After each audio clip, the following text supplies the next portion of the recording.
Well, good morning. It's Jim here from the swing. It's always a delight. I just love getting out here and thinking about things that I'd like to share with you as we are taking these 5-minute devotions, And we're talking about faith, and we're talking about the father of faith, which is Abraham. And we read about him in Hebrews 11th chapter and how that God called him out. And we've gone through some of that, and we've gone through the fact that last time we were talking about coming out of Egypt, and then how that he and Lot had become so successful and so full, and they had so many animals, and they had so much many people that they couldn't stay together. So they split up, and Lot, we talked about Lot going down to Sodom and Gomorrah area, which was very well watered fields, and then Abraham went up to a drier area, but he obeyed the Lord, and he was not contentious at all. He was very patient and kind.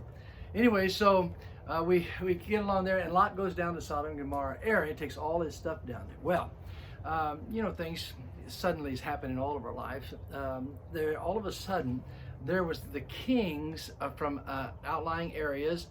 They came. It was the king of Shinar, the king of Eleazar, the king of Elam, and titled the king of nations. All these outlying nations.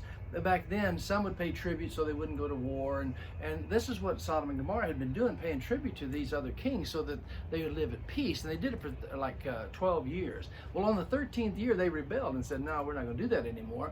Well, on the 14th year, here came these kings from all these other nations that they'd been paying tribute to, and they came back to go to war with Sodom and Gomorrah and the other kingdoms around that area that had been paying tribute. Well, anyway, they came in, and they defeated the kings of Sodom and Gomorrah and the other kings around. And when they defeated them, they went. The defeated soldiers and leaders kind of went up in the mountains, so it left Sodom and Gomorrah completely open. And so these other kings came in and just pillaged Sodom and Gomorrah and took all the stuff.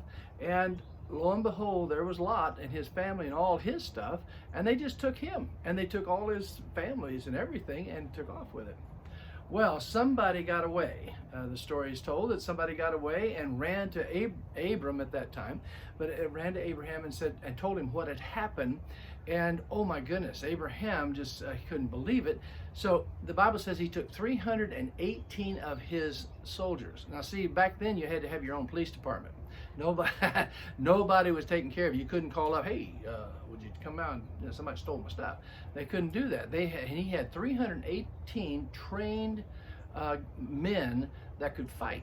And so he took those 318 men. Now, all these nations had come in and taken Sodom and Gomorrah and taken Lot and all that. How in the world could 318 men and Abraham go do that?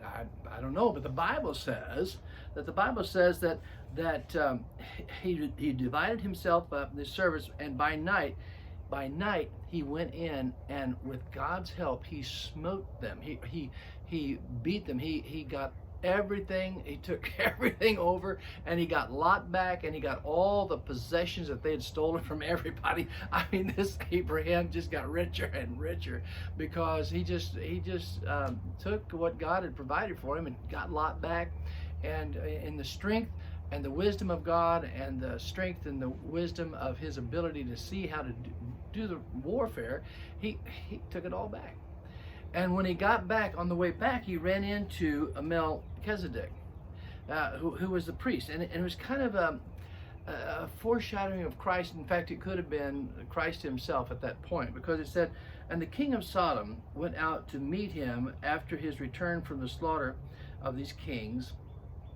And Melchizedek, king of Salem, Salem is basically king of Jerusalem in a sense. That's where they get the word Jerusalem, out of Jerusalem. And so it could have been that he was the king of Salem, brought forth bread and wine. Brought forth, what does that speak of? Bread and wine. We know communion, doesn't it? It talks about Jesus, the body, and the wine, the blood. Anyway, he said brought bread and wine, and he was the priest, and he was the priest of the Most High. And he blessed him and said, blessed be Abraham of the Most High God, possessor of heaven and earth, God. And blessed be the Most High God, which hath delivered thine enemies into thine hands. And Abraham gave tithe to Melchizedek, a tenth of everything he'd taken. So there was an encounter with Jesus. Wow, what a story. You know what? I'm all into this, and the 5 minutes is up. We are going to be able to get on with this tomorrow. It's kind of fun what happens here. But just think, God provides and God protects and God empowers. And when God's on someone and they live by faith, he takes care of them and takes care of those that that person loves. Whoever blesses Abraham will be blessed. We'll talk about it some more tomorrow. Hang in there. See ya. Bye.